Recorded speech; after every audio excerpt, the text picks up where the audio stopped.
तकरार ड्रामे जी next episode जी पूरी मालूमात ज़बरदस्त तव्हांखे दोस्तों तफ़सील ॾींदा हलूं, नई अपडेट ॾींदा हलूं जेका तकरार ड्रामे जी हाणे नई किस्त अचण वारी उनते रिएक्शन कंदासीं, रिव्यू ॾींदासीं। दोस्तों तव्हांखे ॿुधाईंदा हलूं छा मीर ऐं मूसा वाकई हाणे गॾिजी करे दरिया खान सां हाणे बख़्त खे पकड़ण में कामयाब थींदा या बख़्त चाल खेॾे था निकिरी वेंदो या वरी उते नवाब खान जा माण्हू इन्हनि खे अची करे भॼाईंदा।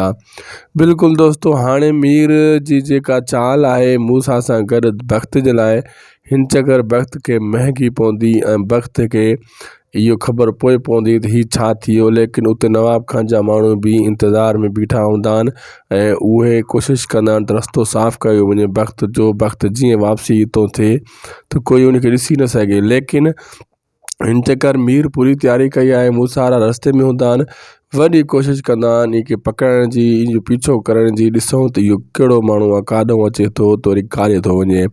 हू पंहिंजो पूरो ज़ोर लॻाईंदा ऐं बख़्त बि पंहिंजो पूरो ज़ोर लॻाईंदो त मूंखे जीअं को न ॾिसे, लेकिन हिन चकर हिननि जो पूरो शक बख़्त जे मथां हलियो वेंदो, मूसा ऐं मीर दरिया खान वारनि जो। जेको चोरी अची मिले थो त इहो बख़्त ई आहे, नवाब खान सां मिले थो। अहिड़े हिसाब सां दोस्तों पोइ केसि मां तव्हांखे ॿुधायो त मूसा ऐं मीर इन्हनि जे पोयां लॻंदा, तव्हां ॾिठो त अॻे ई मूं ॿुधाए छॾियो ईअं ई थियो, तव्हां राति इहा किस्त ॾिठी हूंदी। लेकिन हाणे अॻिते आहिस्ता आहिस्ता बख़्त जे लाइ बि वेल थींदो वेंदो, लेकिन भावल आहे उहो बि दोस्तों हाणे मीर जे लाइ मुसीबत खड़ी कंदो, मीर जे मरण जे पोयां आहे। लेकिन मूसा जे पोयां पुलिस बि नवाब खान लॻाए छॾी आहे ऐं पंहिंजा माण्हू वरी मीर जे पोयां लॻाए छॾिया अथई इन्हनि खे मारण जे लाइ, रस्ते खां हटाइण जे लाइ। हाणे मलाखड़ो मचंदो दोस्तों, मां तव्हांखे ॿुधाए छॾियां। हाणे अचण वारे किस्तनि में सिजावर खान बि हलियो वेंदो कराची, 2-3 किस्तनि में उहो नज़र न ईंदो तव्हांखे, ऐं हीउ मलाखड़ो अहिड़ो मचंदो जो वाह वाह थी वेंदी।